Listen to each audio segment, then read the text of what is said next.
तो वंदे मातरम से कोई परहेज। मालेगांव ब्लास्ट के सभी सातों आरोपी बरी हो गए, क्या रिएक्शन था आपका? अब हमें फैसला भी वो चाहिए जो हमारे पक्ष का हो। आरएसएस प्रमुख मोहन भागवत को गिरफ्तार करने का आदेश मिल चुका था। 2014 में नरेंद्र मोदी सत्ता में न आते तो देश किस दिशा में होता? इस देश में अब तक 10-20 बड़े दंगे हो गए होते। भगवाधारी मुख्यमंत्री हैं, हरे से नफरत है, मुसलमानों के विरोधी हैं, 25 करोड़ के सीएम हैं, लेकिन एक तबके को ज्यादा पूछते हैं। कभी टोपी भी लगा लें, मस्जिद भी चले जाएं। जो मदरसे हैं वहाँ पर गतिविधियाँ बहुत सही नहीं होती। मेरी नज़र में हर ऐसा मदरसा न सिर्फ मदरसा है बल्कि आतंकवादियों का अड्डा है। प्रेमानंद महाराज ने एक बात कही, आज के दौर में लड़के लड़कियों को लेकर, लिव इन रिलेशनशिप को लेकर उन्होंने जो कुछ कहा, उस पर आपकी राय क्या होती?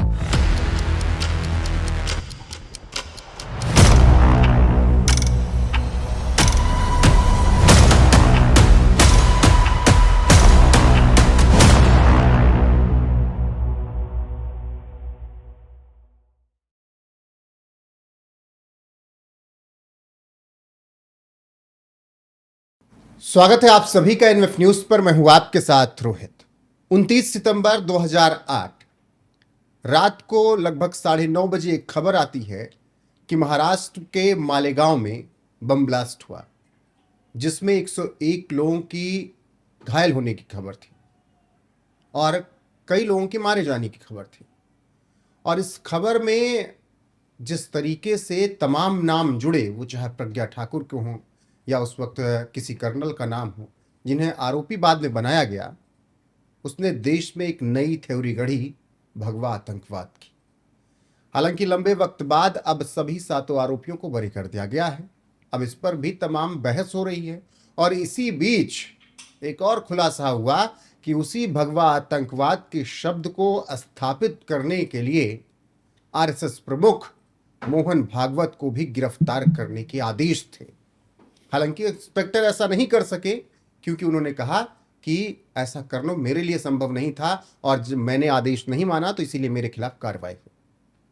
इसके अलावा देश में और तमाम मुद्दे चल रहे हैं, तमाम और बहस चल रही, कहीं मारपीट हो जा रही, कहीं मस्जिद में कोई पार्टी की मीटिंग हो रही है, तो कोई मौलाना और विवादित बयान दे रहे हैं जिस पर बवाल मचा हुआ है। तो ऐसे में बहुत ज़रूरी है कि आपको हम एक ऐसी शख्सियत से मुलाकात करवाएं, बातचीत करें, जो कि आपको बहुत बाकायदा इन चीज़ों के बारे में बता सकें। इस वक्त मेरे साथ हैं मौलाना कारी अबरार जमाल जी। बहुत बहुत स्वागत है आपका एनएफ न्यूज़ पर। बहुत शुक्रिया आपका। कैसे हैं आप? मैं ठीक हूँ, आप ठीक हैं? मैं एकदम बढ़िया।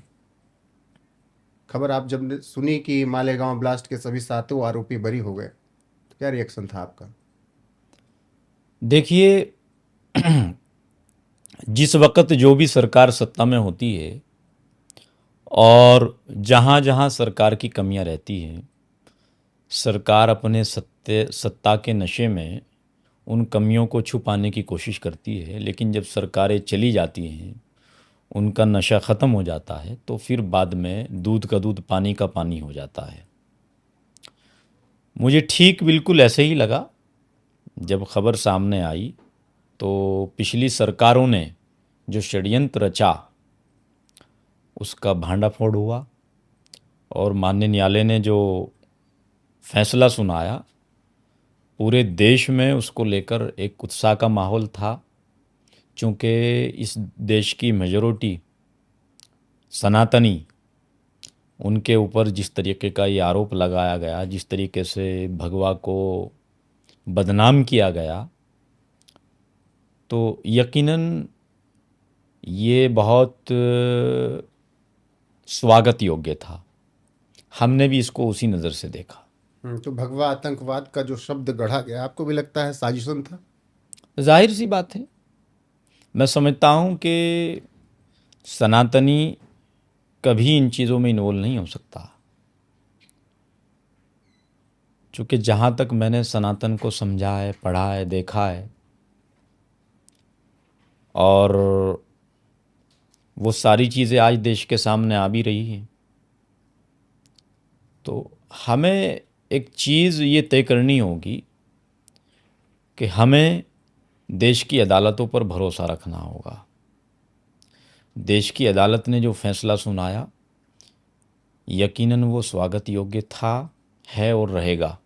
भरोसा है देश की अदालतों पर, लेकिन एक पक्ष को तब भरोसा होता है जब मुंबई ट्रेन ब्लास्ट के सभी आरोपी को रिहा कर दिया जाता है, उन्हें बेल दे दी जाती है, तब उन्हें भरोसा होता है।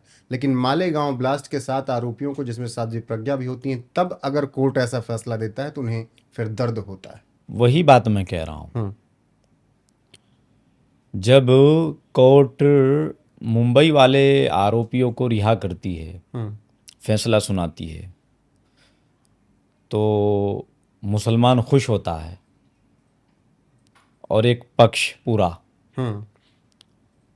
खुश होता है और कहता है कि न्याय की जीत हुई है, इंसाफ मिला है। लेकिन जब इसी देश की अदालत मालेगांव के आरोपियों को बरी करती है, तो वही लोग कहते हैं कि हमारे साथ नाइंसाफ़ी हुई है और देश की अदालतें बिक चुकी, फैसला दबाव में आया है। तो मैं समझता हूँ कि एक सच्चा मुसलमान कभी दोगला नहीं हो सकता है। हम्म। और जब सच्चा मुसलमान दोगला नहीं हो सकता है, तो फिर इन लोगों को आप क्या कहोगे? जाहिर सी बात है, मेरी नज़र में तो ऐसे लोग मुनाफिक हैं हम्म। जो एक फैसले को कहते हैं कि सही है, दूसरे फैसले को कहते हैं कि गलत है। अपने पक्ष में आ जाए तो अच्छा है। हाँ, यानी कि अब हमें फैसला भी वो चाहिए जो हमारे पक्ष का हो। हम्म। हम उस चीज़ को ही इंसाफ समझेंगे हम्म। जिसमें हमारी तरफ की बात की गई हो। हम दिन को कहें तो दिन समझो, हम रात हाँ, कहें तो रात समझो। बिल्कुल।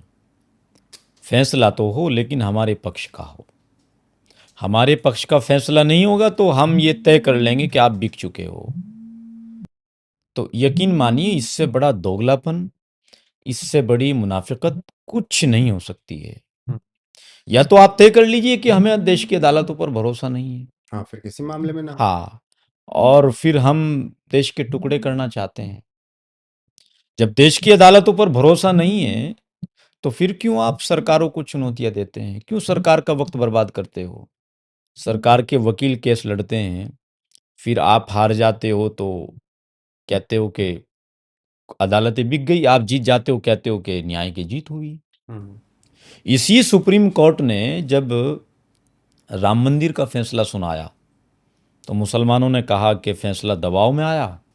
उसी सुप्रीम कोर्ट ने कहा कि वक्फ बिल पर थोड़ी देर के लिए, कुछ समय के लिए रोक लगा दी जाए, तो सब ने कहा वाह, अभी अदालतें जिंदा हैं, हम्म। अभी न्याय मरा नहीं है। मतलब एकदम दोगलापन। इसी तरह इलेक्शन कमीशन की बात आप देख लीजिए। अगर इलेक्शन कमीशन का फैसला आपके पक्ष में आ जाए, हम्म। चुनाव के परिणाम आपके पक्ष में आ जाए, लोकसभा चुनाव में सब लोगों ने कहा कि बिल्कुल सही का सही हुआ है, और जब हरियाणा का चुनाव हुआ, दूसरे राज्यों का चुनाव हुआ, तो इन्हीं लोगों ने सबसे पहले आगे आकर कहा कि नहीं, इलेक्शन कमीशन ने दबाव में आकर के इस तरीके से षड्यंत्र रच करके चुनाव कराया है। बिल्कुल। और ऐसे में अभी मैं इसी मामले से एक और जो खुलासा हुआ एटीएस के पूर्व इंस्पेक्टर ने किया कि आरएसएस प्रमुख मोहन भागवत को गिरफ्तार करने का आदेश मिल चुका था। क्या ये उसी साजिश का हिस्सा था कि अगर मोहन भागवत गिरफ्तार हो जाएं तो ये प्रूफ करने में आसानी हो जाएगी कि हाँ, भगवा आतंकवाद है? यकीनन ये मुद्दा काबिल गौर है।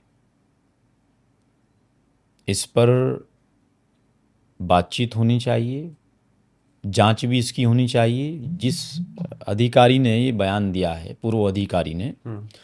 उसको किसने आदेश दिया था, इसकी भी पूछताछ होनी चाहिए। और जिसने आदेश दिया था उसको तत्काल गिरफ्तार करके उससे भी पूछताछ होनी चाहिए कि इस देश के राष्ट्रवादी संगठन के प्रमुख को आप गिरफ्तार करा करके क्या साबित करना चाहते थे? क्या देश को आग के हवाले करना चाहते थे? और किसके दबाव में आकर आपने ये काम किया? और यकीनन अगर इस बात का खुलासा होता है तो फिर ऐसे बहुत सारे खुलासे होंगे। फिर खुलासा होगा कि मुरादाबाद का दंगा किसने कराया, कैसे हुआ, हाशिमपुरा मेरठ मलियाने का दंगा किसने कराया, कैसे हुआ, क्यों नहीं सरकारें उस पर काबू कर पाई। तो कांग्रेस का सारा षड्यंत्र बिल्कुल सामने आ जाएगा। और यही वक्त है, क्योंकि हर इंसान, हर अधिकारी, सारी एजेंसियां अपने आप को मानसिक रूप से भी, फिजिकली भी अपने आप को आज़ाद समझ करके काम कर रही हैं, और जिस पर जो एक्शन लेना पड़ रहा है ले रही हैं। सरकार ने एजेंसियों को बिल्कुल खुली छूट दे रखी है। और सोचिए आप, जिस अधिकारी ने बयान दिया है कि मोहन भागवत जी को गिरफ्तार कराना चाहते थे, क्या दबाव होगा उनके ऊपर उस वक्त। उन्होंने कहा कि मैंने आदेश नहीं माना, इस वजह सोचिए आप। से पूरा करियर तबाह कर दिया। हाँ, और फैसला आने के बाद वो बोले हैं। हम्म, मतलब उनको लगा कि अब इस देश में इंसाफ हो रहा है, तो क्यों ना इंसाफ का साथ दिया जाए, क्यों ना अपने आप को भी इंसाफ करने वालों की और इंसाफ पसंद लोगों की लिस्ट में शामिल करा लिया जाए। इससे अच्छा मौका क्या हो सकता है। हम्म, तो यकीन मानिए, ये इस देश का दुर्भाग्य है, क्योंकि इस देश में जब जब कोई हादसा हुआ है, जब जब जब कोई आपदा आई है, तो आरएसएस ने सबसे आगे बढ़ चढ़ करके समाज की सेवा में और समाज की मदद में करने में कोई कमी नहीं छोड़ी। अच्छा। चाहे वो कोविड का ज़माना हो, चाहे वो कोई रेल हादसा हो, चाहे कोई भी मामला रहा हो। अभी अहमदाबाद प्लेन क्रैश का मामला आप देख लीजिए, किस तरीके से वहाँ आरएसएस के स्वयं सेवकों ने आगे बढ़ चढ़ करके सारी व्यवस्थाओं को संभाला। पुलिस प्रशासन से, एजेंसियों से पहले जा करके एक ऐसी विचारधारा को ख़त्म करने पर आप लगे हुए हैं। तो आप क्या चाहते हैं? विदेश नीति को अपनाना चाहते हैं कि इस देश का जो असल कल्चर है, संस्कृत को इस देश की और इस देश की पहचान को आप मिटाना चाहते हैं। तो फिर क्या आप इस देश में विदेश नीति लागू करना मैं चाहते वही हैं? कह रहा हूँ कि जिन्हें आरएसएस से नफरत है इस देश में, उन्हें पीएफआई, मुस्लिम लीग और ऐसे तमाम संगठनों से प्यार, बिल्कुल, उसके बैन लगने पे वो हाहाकार मचा देते हैं। बिल्कुल। देखिए, जहाँ पहलगाम की घटना को आप देख लीजिए।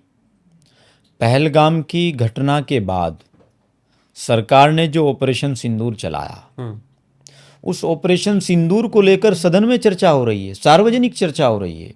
और सार्वजनिक चर्चा में ऐसे ऐसे अल्फाज विपक्षी पार्टियों की तरफ से इस्तेमाल किए जा रहे हैं कि भारत तो डर गया है, भारत ने घुटने टेक दिए हैं, प्रधानमंत्री जी ने सरेंडर कर दिया है। ऑपरेशन और सिंदूर उसको, तमाशा था। हाँ, और उसको पूरी दुनिया देख रही है। हम्म, यानी कि इन लोगों की नज़रों में ऑपरेशन सिंदूर सिर्फ एक तमाशा था। और सिर्फ ना ऑपरेशन सिंदूर तमाशा था, बल्कि जिन माँ बहनों के सिंदूर को उजाड़ा गया है, उनके आंसुओं का भी इनको कोई ख्याल नहीं। अगर इनको उनके आंसुओं का ख्याल होता तो ये सदन में ये चर्चा ना करते। हमारा देश कहाँ हारा है, कहाँ जीता है, कहाँ सफलता मिली है, कहाँ विफलता मिली है, ये हमारा एक गोपनीय विचार है। जिस तरीके से तमाम पार्टियों ने ऑपरेशन सिंदूर चलाने से पहले एक जगह बैठ कर के चर्चा की, उस चर्चा की कोई चीज़ें बाहर सामने नहीं आई।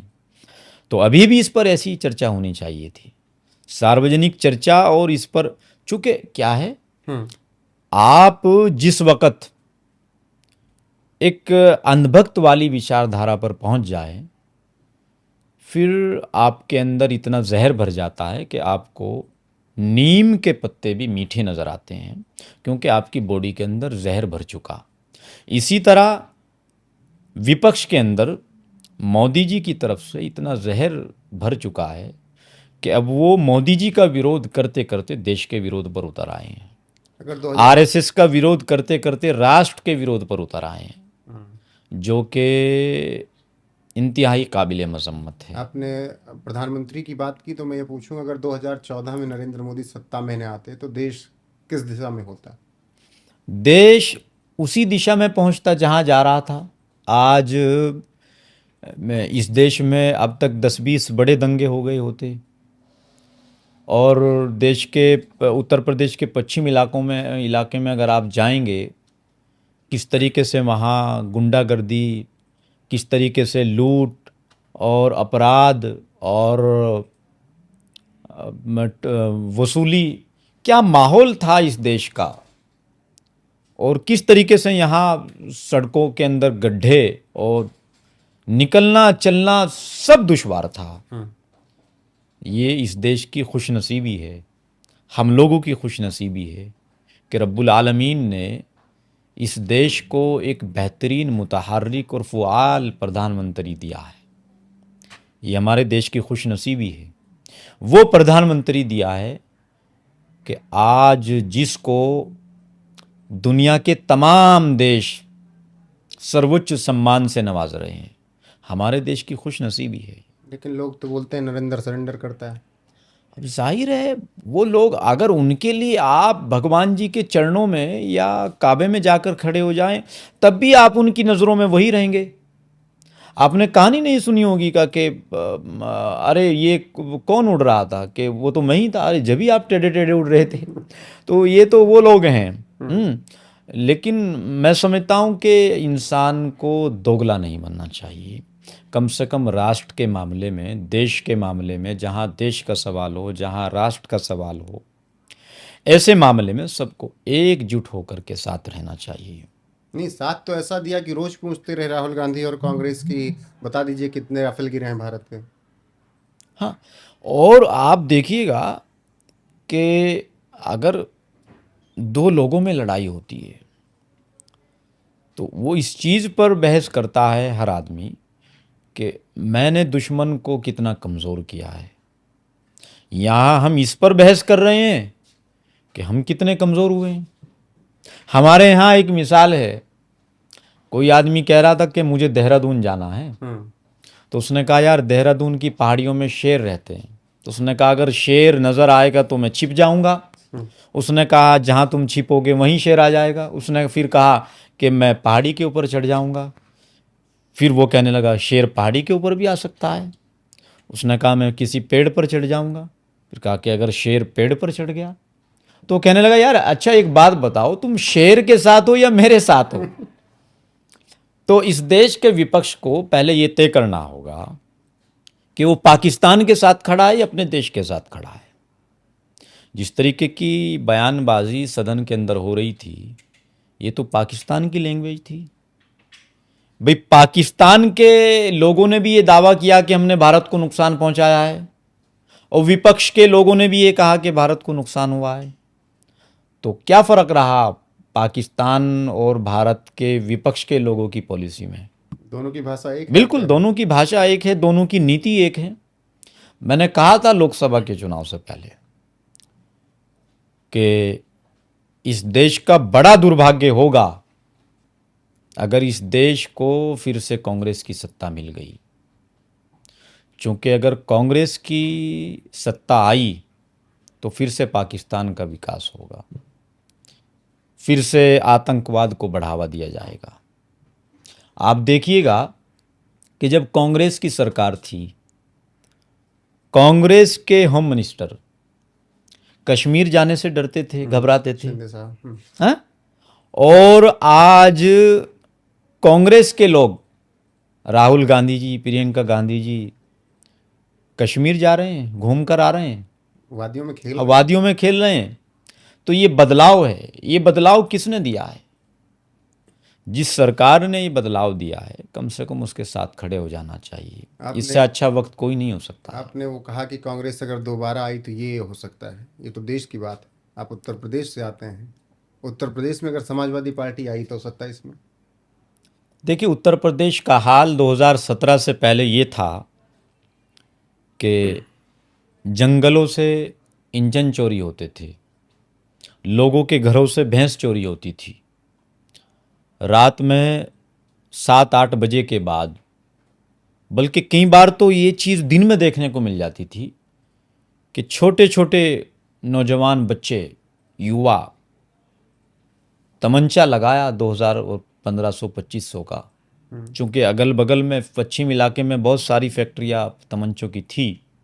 तमंचा लगाया और रास्ते पर खड़े हो गए और लोगों को लूटना शुरू कर दिया। लोग कहते थे अगर कोई बाहर जाता था कि भाई, अगर रात में 7-8 बजे के बाद फ़ोन करके कहते थे घर के लोग कि वहीं आसपास किसी इलाके में रिश्तेदारी में रुक जाओ, रात में आने का मौसम नहीं है। तो योगी जी के आने के बाद जिस तरीके से उत्तर प्रदेश में बदलाव आया है, ये संभव नहीं था। ना उत्तर प्रदेश के किसी वासी ने सोचा होगा, खासकर उस आदमी ने जिस आदमियों ने अपने बहन भाई को खोया हो, जिसने अपना माल खोया हो, जिसके घर से भैंस चोरी हुई हो, जिसके जंगल से इंजन चोरी हुआ, उसने कभी नहीं सोचा होगा कि कभी उत्तर प्रदेश ऐसा उत्तम प्रदेश बनेगा कि जहां पंछी भी पर ना मार सके। लेकिन आरोप तो यही लगते हैं ना कि भगवाधारी मुख्यमंत्री हैं और फिर हरे से नफरत है, मुसलमानों के विरोधी हैं, दुश्मन हैं उनके। मैं तो काबिले मुबारकबाद के मुस्तहिक हैं मुख्यमंत्री योगी आदित्यनाथ जी, मुबारकबाद पेश करना चाहूँगा कि उन्होंने संकल्प लेकर और जिस तरीके से अपराधियों का खात्मा किया है उत्तर प्रदेश के अंदर से, यकीनन उत्तर प्रदेश का आम नागरिक, उत्तर प्रदेश का हर पीड़ित व्यक्ति उनको दुआ देता है। वो पिछले एक चुनाव में कैराना गए थे और कैराना में जब एक पलायन करने वाला पीड़ित परिवार उनके पास पहुंचा, आंसू लेकर बता रहा था आंखों में कि मुख्यमंत्री जी, मैं 2017 के बाद यहाँ आया हूँ, समाजवादी के सरकार में यहाँ से चला गया था, यहाँ के लोगों ने मुझे परेशान किया, अपराधियों ने परेशान किया। एक तरफ उन लोगों की गालियां हैं जो गालियां देते हैं और एक तरफ उस पीड़ित व्यक्ति की दुआएं हैं। अच्छा, तो मुझे लगता है कि गालियों से ज़्यादा दुआएं काम करती हैं। आता हूँ अभी उस पर, लेकिन सहारनपुर कैराना का जिक्र आपने किया, फिर पलायन का आपने तो बहुत करीब से देखा होगा। बहुत लोग कहते हैं कि केवल मीडिया को दिखाने के लिए था। सच क्या है उस पलायन वाले पूरे इतिहास का? सच ये है कि जिसकी लाठी उसकी भैंस, ये मिसाल अगर रियलिटी में किसी को देखनी हो तो उसको समाजवादी के ज़माने में उत्तर प्रदेश के पश्चिम इलाके में जाना चाहिए था, ख़ासतौर से कैराना के अंदर, ख़ासतौर से मुजफ्फरनगर के अंदर। मुजफ्फरनगर 2013 का दंगा शायद कभी उन लोगों को अच्छी छत और अच्छा घर नसीब ना हो पाए जिन्होंने अपनों को खोया है, अपने घर को खोया है, लाशें बही हैं। उस गांव में वो दोबारा जा भी नहीं सकते। आज तो खैर अब धीरे धीरे वहाँ जाकर लोग बस रहे हैं, लेकिन उस ज़माने में नहीं जा सकते थे वापस। ऐसा माहौल, उत्तर प्रदेश का मतलब एक खौफनाक, एक डरावनी माहौल। लोग कहते थे कहाँ जा रहे हो? पश्चिम उत्तर प्रदेश जा रहा हूँ, बचकर रहना, बचकर जाना। ये हाल उत्तर प्रदेश का था। मैंने खुद अपनी आंखों से देखा है 2013 के दंगे के वक़्त क्या आलम था उत्तर प्रदेश का, क्या आलम था। हर इंसान, जिस इंसान ने उस मंज़र को अपनी आंखों से देखा है या सुना है, समझा है, वो इंसान जब कभी ईश्वर से, भगवान से, अल्लाह से कोई चीज़ मांगेगा अपने देश के लिए, अपने प्रदेश के लिए, तो शायद वो ये दुआ भी मांगे कि भगवान, ईश्वर, खुदा कभी मेरे उत्तर प्रदेश को वो दिन दोबारा ना दिखाए। किस तरीके से अफरा तफरी का माहौल था, किस तरीके की भगदड़ थी, लोग अपनों को बचाने में और सालों साल के रिश्तों को लोग भूल करके, तार तार करके एक दूसरे की जान के दुश्मन बने थे। और इसको कराने वाले कौन लोग थे? समाजवादी के लोग और शीर्ष नेतृत्व समाजवादी का। मुझे लगता है कि उत्तर प्रदेश समाजवादी पार्टी को कभी माफ़ नहीं कर पाएगा। ठीक है, तो अब योगी आदित्यनाथ पे ही हम बात कर रहे थे। लोग ये कहते हैं कि 25 करोड़ के सीएम हैं, लेकिन एक तबके को ज़्यादा पूछते हैं, कभी टोपी भी लगा लें, मस्जिद भी चले जाएं। देखिए, अगर वो टोपी लगाएंगे, फिर समाजवादी के लोगों में और योगी जी में क्या फ़र्क रह जाएगा? ये तो तुष्टीकरण हुआ ना। मैं मुख्यमंत्री योगी आदित्यनाथ जी को इसलिए भी बेहद ज़्यादा पसंद करता हूँ कि उन्होंने कभी न सिर्फ अपने लिबास से समझौता किया है, बल्कि उन्होंने कभी अपने विचार से भी समझौता नहीं किया है। जब मुख्यमंत्री का फर्ज निभाने की बात आई तो उन्होंने अली को भी नौकरी दी है और अंकित को भी दी है। जब मुख्यमंत्री जी का फर्ज निभाने का वक्त आया तो उन्होंने राशन अब्दुल को भी दिया है और मोहित को भी दिया है। लेकिन जब सनातन धर्म निभाने का वक्त आया तो फिर उन्होंने टोपी नहीं लगाई, फिर उन्होंने अपने धर्म को फॉलो किया है, अपने लिबास से समझौता नहीं किया है। मैं कहता हूं, एक मुसलमान का मंदिर में जाकर पूजा करना या एक सनातनी का मस्जिद में बैठकर टोपी लगा करके इफ्तार पार्टी कराना, दोनों ही तुष्टीकरण है मेरी नज़रों में। ठीक है, आप मंदिर जाते हैं, मस्जिद जाते हैं, सबके धार्मिक स्थलों का सम्मान होना चाहिए, लेकिन उसकी एक हद होती है, उसका एक समय और सीमा होती है, उसको कभी पार नहीं करना अच्छा, चाहिए। जब रमज़ान होते हैं, पाक महीना होता है, और इफ्तार में हम देखते हैं कि वो लोग भी पहुंच जाते हैं, शायद जो रोज़ा नहीं रहे होंगे, घूम फिर के पहुंच गए, शाम को इफ्तार पार्टी दे दें। ये प्रोसेस क्या होता है? क्या वो लोग शामिल हो सकते हैं जो रोज़ा नहीं है, या कहीं भी थे आके पहुंच गए, चुनाव का माहौल है तो? देख, क्या है ना, वो कहते हैं ये दुनिया है, यहाँ थोड़ी सी मक्कारी ज़रूरी है। भले रोज़ा न रखे लेकिन अफ्तारी ज़रूरी है। तो मैं समझता हूँ कि ये एक धार्मिक विषय से जुड़ा हुआ मामला है, विषय है। रोज़ा इंसान रखता है अल्लाह के लिए, फिर इफ्तार होता है। इफ्तार के वक़्त जो सनातनी हैं वो टोपी लगा करके और गले में रुमाल डाल करके, लाल रुमाल डाल करके मस्जिद की सफ पर बैठ करके नियत बांधे खड़ा है, इससे बड़ा तुष्टीकरण और इससे बड़ा दुर्भाग्य क्या हो सकता है? पहले क्या क्या होता था? आज मुख्यमंत्री जी आवास में आवाम की और गरीब लोगों की समस्याएं सुनी जाती हैं। पहले क्या होता था? इफ्तार पार्टियां चलती थी। तो ये बदलाव मुख्यमंत्री जी ने करके दिखाया है। साफ साफ दो लफ्जों में कह देना चाहता हूं कि मेरी नजरों में इफ्तार पार्टी करना कराना, जाली टोपी लगाना और उड़ाना, दोनों पाप हैं। मुख्यमंत्री योगी जी ने कभी इन दोनों चीज़ों में से किसी को भी नहीं किया। न कभी मज़ार पर चादर चढ़ाई, न कभी जाली वाली टोपी पहनी, न कभी इफ्तार पार्टी कराई। भाई, जिस चीज़ में आपकी आस्था नहीं है, आप उसको क्यों कर रहे हो? तुष्टीकरण के लिए आप उसको क्यों बढ़ावा दे रहे हो? आप सनातनी हो, रहो। कुरान कहता है हमारा, लकुम दीनुकुम वलिय दीन, आपका दीन आपके लिए, हमारा दीन हमारे लिए। हम आपके दीन का सम्मान करें, आप हमारे दीन का सम्मान करें, अच्छी बात है। लेकिन मैं मंदिर में जाकर पूजा करूं, आप मस्जिद में आकर नमाज पढ़ें, ये काबिल कबूल नहीं है। लेकिन मस्जिद का जिक्र आया तो मस्जिद को लेकर एक विवाद शुरू हुआ अभी हाल फिलहाल में।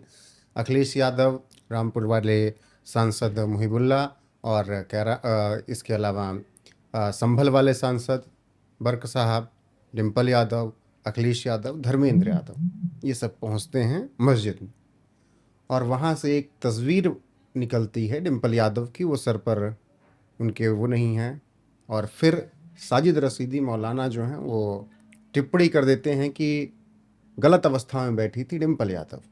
तो उस पर तो मैं आऊँगा। पहली बात, कि मस्जिद में क्या ऑफिस बना रखा है, जो कि तमाम बीजेपी के नेताओं ने कहा, और मस्जिद में क्या इस तरीके की बैठकें हो सकती हैं? देखिए, वहाँ क्या बातें हो रही थी हम्म। ये तो उन्हीं लोगों को पता है जो वहाँ मौजूद थे। लेकिन शरीयत भी चूंकि ज़ाहिर पर फतवा लगाती है, जो शरीयत की आंखें हैं उन आँख के नज़रिए से मैं बता सकता हूँ। शरीयत के एतबार से, शरई एतबार से मस्जिद के अंदर राजनीतिक मीटिंग करना बिल्कुल कतन नाजायज़ है। अखिलेश जी दोनों मामलों में शांत क्यों रह गए? एक पत्नी का था मामला, एक सांसद का था, और ओवरऑल तो महिला सम्मान से जुड़ा दोनों मामला था। देखिए, अखिलेश यादव को इन दोनों चीज़ों पर अपनी पार्टी के लोगों को भी निर्देशित करना था और इस पर एक कमेटी बना करके दोनों चीज़ों पर अखिलेश यादव को संज्ञान लेना चाहिए था। लेकिन जब बात अपनी बीवी की आई तो बीवी के अपमान पर आप अपनी ज़बान से इसलिए नहीं बोल सकते चूँकि आपको वोट खिसकने का डर है, और पीछे से हमला इसलिए करवा रहे हो चूँकि किसी की आगे हिम्मत ना हो। तो इन दोनों ही चीज़ों को आप कौन सी नज़र से देखेंगे? दोनों चीज़ें मेरी नज़र में तो मुनाफिकत हैं। हम्म। वो बेचारे मौलाना थे, पिट गए, हम्म। और योगेंद्र सिंह राणा थे, आज तक हाथ नहीं आए। जबकि इस देश के संपूर्ण समाज ने दोनों का ही बहिष्कार किया है। हाँ बिल्कुल। मौलाना साजिद रशीदी को भी लानत पड़ी है और योगेंद्र सिंह राणा को भी लानत पड़ी है। और मेरी नज़रों में भी खुद मौलाना साजिद रशीदी का जो बयान था, जो अल्फाज थे, वो काबिल मजम्मत है, और योगेंद्र सिंह राणा के जो अल्फाज थे वो भी काबिल मजम्मत थे। दोनों ही काबिल कबूल नहीं है। लेकिन जब सज़ा की बात आए तो सज़ा दोनों को मिलनी चाहिए और कानूनी रूप से मिलनी चाहिए। जब समाजवादी पार्टी विपक्ष में रहते हुए एक मौलाना के ऊपर खुलेआम हमला कर सकती है, तो सोचो अगर ये लोग सत्ता में आए तो क्या आलम होगा। तो आप ये कह रहे हैं मुसलमानों पे ही जुल्म होगा? हाँ, अरे भाई, मुसलमान तो उत्तर प्रदेश में अखिलेश और ये मुलायम सिंह जी और इन सब लोगों का, इस पूरे ख़ानदान का ग़ुलाम है। बिहार का मुसलमान लालू कालू यादव का ग़ुलाम है। आप ये कह रहे हैं, और समाजवादी वाले कह रहे हैं कि देखिए आजम खान का ख्याल नहीं लिया जब मुसीबत में आए, अतीक का ख्याल नहीं लिया, मुख्तार का ख्याल नहीं रखा जब मुसीबत में आए अखिलेश भैया ने। देखिए, मैं उस चीज़ पर बिल्कुल नहीं जाऊंगा। हमारे यहाँ कहते हैं कि जैसी करनी वैसी भरनी, ना माने तो करके देख। जैसा तूने किया है तेरे साथ भी वैसा होगा, नहीं मानेगा तो भर के देख। तो और नवाज साहब का एक बड़ा खूबसूरत शेर है, जलते घर को देखने वालों फूंस का छप्पर आपका है, आग के आगे तेज हवा है, अगला मुकद्दर आपका है। उसके कत्ल पे मैं भी चुप था, मेरा नंबर अब आया, मेरे कत्ल पे आप भी चुप हैं, अगला नंबर आपका है। जब मुख्तार अंसारी जैसे लोगों ने, अतीक अहमद जैसे लोगों ने लोगों के घरों को उजाड़ा, मर्डर किए, दिन दहाड़े मर्डर हुए, तब तो पूरे देश का मुसलमान खामोश रहा। हाँ, और आज उनके साथ ऐसा हुआ, समय का चक्र घूमा और वक्त आया, उनके साथ भी ऐसा ही हुआ। कुदरत के हुक्म के बगैर तो पत्ता भी नहीं हिलता, मुसलमान तो मानता है इस चीज़ को। तो शायद ये भी कुदरत के हुक्म से ही हुआ होगा ना। तो कुदरत की एक परंपरा है, वो चलती रहती है। अच्छा, देश के मुसलमानों के साथ सबसे ज़्यादा भेदभाव किसने किया, उत्तर प्रदेश में या पूरे देश में? कौन सी पार्टी? देख लीजिए, 27% मुसलमान जेलों के अंदर हैं। 2014 से पहले आंकड़े बता रहा हूँ। ये किसके भिजवाए हुए लोग हैं? कांग्रेस के। इस देश का मुसलमान आज दर दर की ठोकरें जो खा रहा है, सड़कों पर चलने फिरने वाला हर चौथा भिखारी जो मुसलमान है, मुसलमानों के बच्चे चाय की दुकानों पर बर्तन मांज रहे हैं, पंचर लगा रहे हैं, ये सब कांग्रेस की देन है। कांग्रेस ने कभी चाहा नहीं कि मुस्लिम समाज शिक्षित हो, मुस्लिम समाज पढ़े लिखे। कांग्रेस ने हमेशा मुसलमानों के हाथ में लाठी डंडे देने की कोशिश की है और उसी परंपरा को समाजवादी पार्टी ने भी आगे बढ़ाया है। वरना होना तो ये था कि मुसलमानों के हाथ में कलम देने की कोशिश करते, मुसलमानों को शिक्षित करने की कोशिश करते, तो फिर मुसलमान क्या करता? मुसलमान आज मैच्योर होता, सिस्टम का हिस्सा होता, लेकिन क्यों नहीं है? ये सिर्फ और सिर्फ इन्हीं लोगों की देन है। जब जब मुसलमानों ने इन लोगों से कुछ मांगा तो इन लोगों ने बेहतरीन लंबी चौड़ी इफ्तार पार्टी करा दी और उसके फ़ोटो वायरल कर दिए और गले मिल लिए और किसी को किसी विभाग का निदेशक बना दिया, किसी को सदस्य बना दिया। मुसलमान इसी में खुश है। तो वो कहते हैं ना कि भाई मुझे घी का हिसाब नहीं चाहिए, घी चाहिए। तो मुस्लिम समाज को हमेशा इन लोगों ने दूर रखा है इन सारी चीज़ों से और खुद मलाई चाटी है। अब कुछ और, जैसे मदरसे को लेकर बहुत चर्चा होती है। जो एक पक्ष कहता है कि भाई जो मदरसे हैं वहाँ पर गतिविधियाँ बहुत सही नहीं होती, तालीम ऐसी होती है जो कि कई बार कह दिया जाता है कि वो विरोध में काम आ जाती है देश के। मदरसों में क्या पढ़ाया जाता है, कैसे होता है, इसको थोड़ा क्लियर कीजिएगा। देखिए,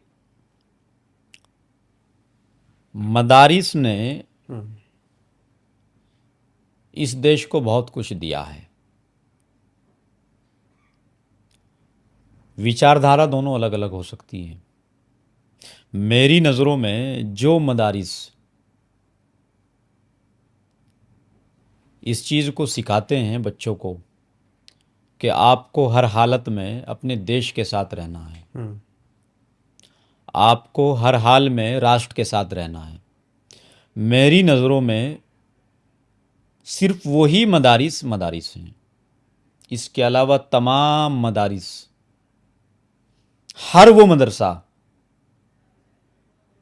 जो इस्लाम के नुक्ते नज़र से ही सही किसी दूसरे देश का समर्थन करता हो, जब देश की बात आए तो पाकिस्तान का समर्थन करता हो, जब भारत और पाकिस्तान के बीच मैच हो और पाकिस्तान जीत जाए और जश्न मनाया जा रहा हो, तो मेरी नज़र में हर ऐसा मदरसा न सिर्फ मदरसा है बल्कि आतंकवादियों का अड्डा है।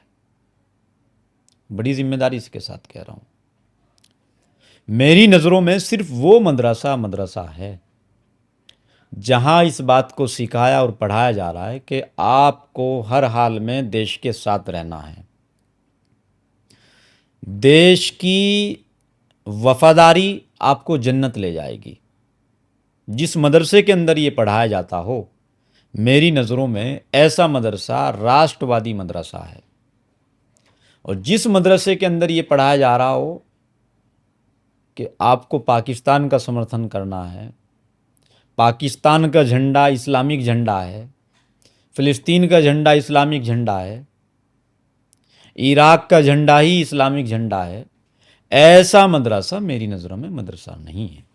अच्छा, धर्मांतरण को लेकर इस वक्त देश में तमाम बातें हैं। उत्तर प्रदेश से तो बात उठी जब झांगुर बाबा जैसे केस आए, झांगुर बाबा, और फिर खबर आई कि लड़कियां केरल जाई गई, वहाँ से अरब देशों में भेजने की तैयारी थी। एक बहुत बड़ा रैकेट आपको दिखता है जो देश के खिलाफ काम कर रहा है। आप सर्वे करा लीजिए। छंगूर आपने नाम लिया है? झांगुर पता नहीं जो बोले। छंगूर हाँ। बाबा जैसे हर ज़िले में 2-4 बाबा ऐसे आपको मिल जाएंगे। अभी सरकार इस चीज़ पर कई सालों से लगातार काम कर रही है। मैं समझता हूँ हमारे यहाँ प्रोफेट साहब की हदीस है, अद्दीन युस्र, दीन बहुत आसान है। जब दीन आसान है तो फिर आप किसी दूसरे आदमी को दीन सिखाने के लिए 15-15 लाख रुपए क्यों दे रहे हो? लड़कियों को किडनैप करके क्यों उनका ब्रेन वॉश कर रहे हो? लड़कियों की कीमत तय की गई कि सामान्य वर्ग की लड़की है तो 20 लाख ले लो, ओबीसी की है तो 15, दलित है तो 8 लाख 10 लाख रुपए मिल जाएंगे तुम्हें, शादी कर लोगे तो और बढ़ा देंगे, कन्वर्ट करवा पाओगे तो और दे देंगे। देखो, सीधी सी बात है, किसी के धर्म में हस्तक्षेप करना और उसके साथ छेड़छाड़ करना मेरी नज़र में दोनों ही अपराध हैं। मैं समझता हूँ कि आप अपने दीन पर चलें, मैं अपने दीन पर चलूँ, लकुम दीनुकुम वलिय दीन, आपका दीन आपके लिए, हमारा दीन हमारे लिए, ये होना चाहिए। लेकिन आपने एक बात बहुत जरूरी कही कि ऐसे छांगुर झांगुर जैसे धर्मांतरण रैकेट वाले हर जिले हर जगह पर दो चार हैं। बिल्कुल बिल्कुल बिल्कुल हम्म। बिल्कुल मिल जाएंगे, क्योंकि इन लोगों को इस्लाम का ज्ञान नहीं है। हम्म। एक बार जंग हो रही थी इस्लाम की, और इस्लाम की जंग कभी इस्लाम को फैलाने के लिए नहीं हुई। फिर इस्लाम को फैलाने के लिए जिन लोगों ने उनको दुश्मन समझा और जिन लोगों ने वार किया, फिर कहा गया कि अब आप भी पीछे ना रहो। ऐसा नहीं है इस्लाम के अंदर के इस्लाम के अंदर ये जिहाद है कि रास्ते में चलने फिरने वालों को किसी को भी आप मौत के घाट उतार दो, किसी के भी ऊपर आप वार कर दो। इस्लाम इसकी इजाज़त नहीं देता है। जो इस्लाम वज़ू का पानी बहाने की इजाज़त नहीं दे सकता है ज़्यादा, किसी का खून बहाने की इजाज़त कैसे दे सकता है? ये फिर ये लब जिहाद 36 टुकड़े वाले इतने मामले आते हैं, ये इन कौन? इन लोगों को इस्लाम का ज्ञान है ही नहीं। हम्म। इस्लाम कहता है, चूंकि इस्लाम और मुसलमान दोनों में फ़र्क है। ये लोग मुसलमान हैं, मोमिन नहीं है, हम्म। मुकम्मल इस्लाम को मानने वाले नहीं हैं। हम्म। जो इंसान मुकम्मल इंसान को इस्लाम को मानता है, उसको पता है पड़ोसी का हक क्या है, देश के नागरिकों का हक क्या है। मुकम्मल मुसलमान तो वो है कि जिसके सर के बाल से पाँव के नाखून तक किसी हिंदू को, किसी सिख को, किसी ईसाई को, किसी जैन, पारसी, यहूदी, क्या किसी भी इंसान या जानवर को भी तकलीफ ना पहुंचे। हम्म। एक बार तूफान आया और हज़रत उमर के दौर में एक कुत्ता बहकर चला गया पानी में। हज़रत उमर रो रहे हैं, तो पूछ रहे हैं लोग कि हज़रत क्यों रो रहे हो अमीरुल मोमिनीन? कहा कि मुझे डर हो रहा है इस बात का कि कहीं खुदा मुझसे न पूछे कि उमर तेरी खिलाफत में कुत्ता भी महफूज ना रह सका। इस्लाम तो ये है। इस्लाम का मतलब ये नहीं कि आप लड़कियों की कीमत तय करोगे और आप डरा धमका करके किसी को इस्लाम कबूल कराओगे। इस्लाम इसकी इजाज़त बिल्कुल नहीं दे सकता है। तो असली मुसलमान कौन है? अरब वाले हैं, यहाँ वाले हैं? अरब वाले या अजम वाले हम्म। या हिंदुस्तान वाले, इस चीज़ ये मुद्दा बहस का नहीं है। हम्म। बात ये है कि मोहम्मद वाले कौन हैं। अब यही बता दीजिए मोहम्मद वाले कौन? मोहम्मद वाले वो हैं जो मोहम्मद साहब की विचारधारा को फॉलो कर रहे हैं। और जो नहीं करते वो कौन वाले? जो नहीं करते हैं वो तो करते ही नहीं हैं। तो वो तो ना इधर के हैं ना उधर के हैं। हम्म। उनको तो ना खुदाई मिलेगा ना ईसा अलैहिस्सलाम। चूंकि जो मोहम्मद साहब की लेकिन विचारधारा को, दिखाते वो सबसे ज्यादा है कि हम ही असली मुसलमान देखिए, दुनिया में इसी चीज़ की तो लड़ाई है। हैं। हर इंसान अपने आप को स्थापित करने की कोशिश कर रहा है, लेकिन जो असल चीज़ें हैं उसकी डुप्लीकेट बहुत सारी तैयार हो जाती हैं, लेकिन असल तो असल रहेगी। 100 डुप्लीकेट चीज़ें एक असल का मुकाबला नहीं कर सकती है, ना उसको मिटा सकती है। भारत के मुसलमानों का जीन पूर्वज वाला ही है जो सनातनी है। देखिए, कल्चर हमारा सनातनी है, और चूंकि हमारे यहाँ आज भी बहू लाल जोड़े में आती है, भात भरना शादियों में और छूचक चाला और ये सारी चीज़ें, ये सब व्यवस्थाएं हमारी देश का कल्चर और संस्कृत देश की उसका प्रतीक है। हम लोग मुसलमान हैं, इस्लाम को मानते हैं और इसको खुशनसीबी समझते हैं, लेकिन हमारे लिए देश सर्वोपरि है, राष्ट्र सर्वोपरि है। मैं इस चीज़ को मानता हूँ। आपको वंदे मातरम से कोई परहेज? मुझे कोई कोई कोई गरज नहीं, इसलिए गरज नहीं हो सकता। मुझे इसलिए वंदे मातरम कहने से गुरेज नहीं है क्योंकि मेरे आका, फिर वही बात आ गई जो मोहम्मद को मान रहा है। मोहम्मद साहब ने तो अपने शहर को उम्मुल कुरा कहा है, मेरी माँ।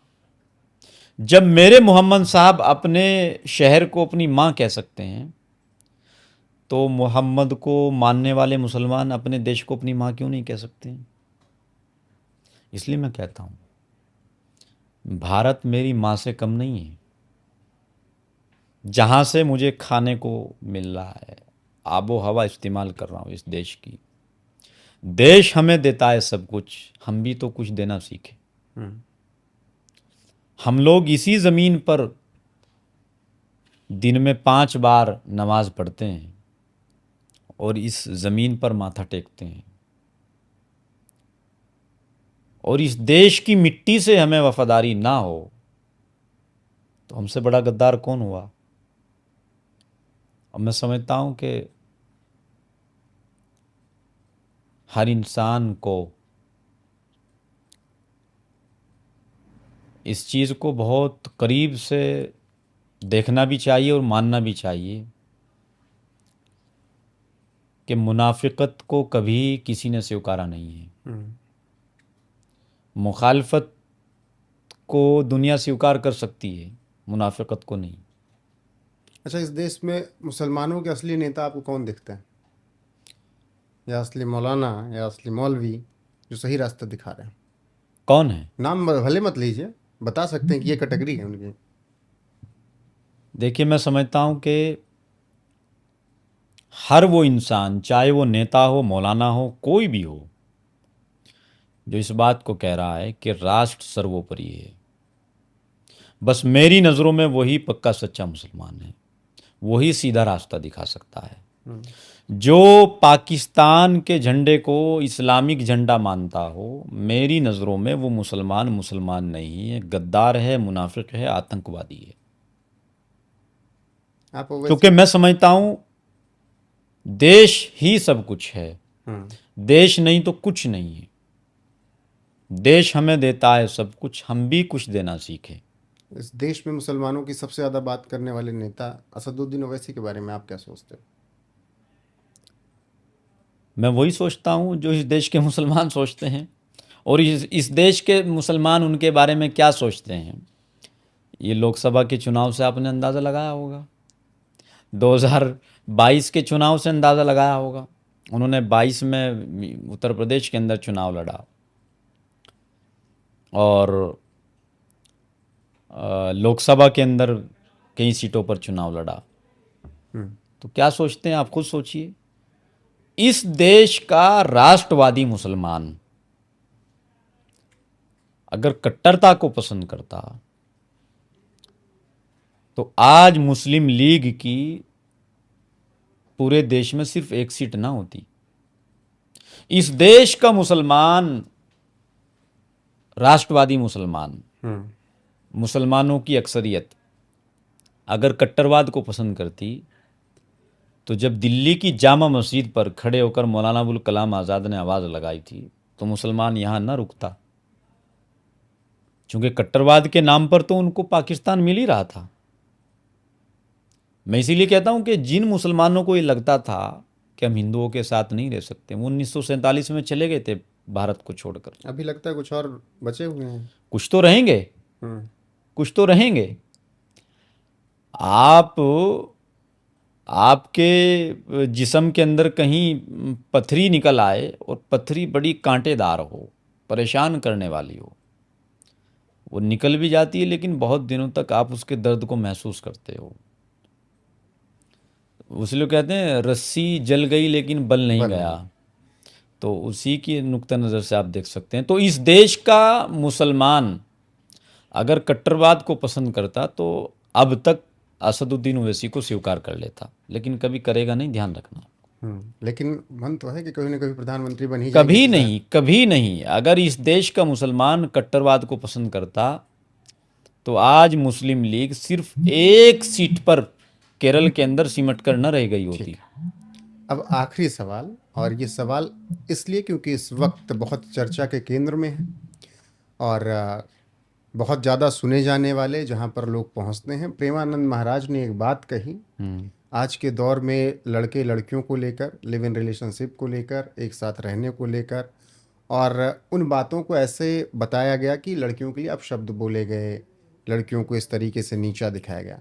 मैं एक मुस्लिम धर्मगुरु ही मान लीजिए, मौलाना ही मान लीजिए, और समाज को एक सही रास्ता दिखाने वाले आपसे मैं यह समझना चाहता हूँ, उन्होंने जो कुछ कहा उस पर आपकी राय क्या होती है, और आप इस मुद्दे पर कैसे देखते हो, लिव इन रिलेशनशिप या जो ये बातें चल दोनों तरफ से, केवल लड़कियों नहीं, लड़कों और लड़कियों दोनों तरफ से, हर समाज के लिए। देखिए, उस बहस में तो मैं नहीं जाऊंगा, लेकिन आखिर में एक बात कह देना चाहता हूँ। जमीयत हिमायतुल इस्लाम का अध्यक्ष होने के नाते, मुस्लिम समाज से भी, और एक देश का जिम्मेदार नागरिक होने के नाते पूरे देश के नौजवानों से, अपनी बहनों से, अपने भाइयों से, कि जब आप बहुत छोटे से होते हो, अगर आप बिस्तर पर पेशाब कर देते हो जब आप बच्चे थे, तो आपकी माँ फौरी तौर पर उसी मिनट के अंदर कोशिश करती है कि आपके कपड़े निकाल करके आपको सूखे कपड़े पर लिटा देती है। खुद भूखी रहती है लेकिन आपको खिलाती है। तो आपके वालिदैन आपके लिए सब कुछ करते हैं, लेकिन जब आप जवान होते हो, आप उस पौधे की तरह हैं जिसको उसके माली ने बहुत मेहनत से तैयार किया हो, लेकिन जब फल देने का वक्त आ गया हो, तब माली को फल ना मिले तो माली का दिल क्या कहेगा। ठीक इसी तरह जब बच्चे बच्चियां जवान हो जाती हैं, माँ बाप को उनसे बहुत सारी उम्मीदें वाबस्ता होती हैं। अच्छे से उनकी शादियाँ करेंगे, अच्छे से उनकी खुशियों में शरीक रहेंगे, लेकिन वो रिलेशनशिप में रह कर के साल 2 साल की दोस्ती को, उसी को जन्म जन्म का साथ बता करके माँ बाप को परेशान करते हैं, उनको मानसिक रूप से प्रताड़ित करते हैं। ये नहीं होना चाहिए। वालिदैन के ऊपर बहुत सारी चीज़ों को छोड़ देना चाहिए। और एक बात यहाँ वालिदैन से भी कहना चाहूँगा कि जब हमारे यहाँ आम देहात में ये चीज़ें होती हैं कि जब बच्चों की शादियों का वक्त आता है तो कहते हैं कि हमने जहाँ कर दिया बस वही फाइनल है। इसकी इस्लाम भी इसकी इजाज़त देता है कि बच्चे और बच्चियों को आपस में एक दूसरे को समझ लेना चाहिए, पसंद भी कर लेना चाहिए, एक दूसरे की विचारधारा को भी पढ़ लेना चाहिए, लेकिन इसका मतलब ये नहीं कि वो रिलेशनशिप में साथ रहें, इसकी इजाज़त नहीं है। तो मैं समझता हूँ कि नौजवान इस देश की रीढ़ की हड्डी है, इसको सही रास्ते पर आना पड़ेगा। इस देश का मुस्तकबिल है, समाज का मुस्तकबिल है। युवाओं को, नौजवानों को, तमाम को सही रास्ते पर आगे आकर के अपनी जिम्मेदारी को समझते हुए तब आगे बढ़ना चाहिए। ठीक है, आपका बहुत बहुत शुक्रिया हमारे साथ जुड़ने के लिए, बातचीत करने के लिए, हर एक सवाल का जवाब देने के लिए। तो आपको ये बातचीत कैसी लगी, कमेंट सेक्शन में जाकर बताइएगा ज़रूर। बाकी बने रहिएगा हमारे साथ, यहाँ पर आपको ऐसी ही तमाम शख्सियत से मुलाकात करवाता रहूँगा लगातार। नमस्कार।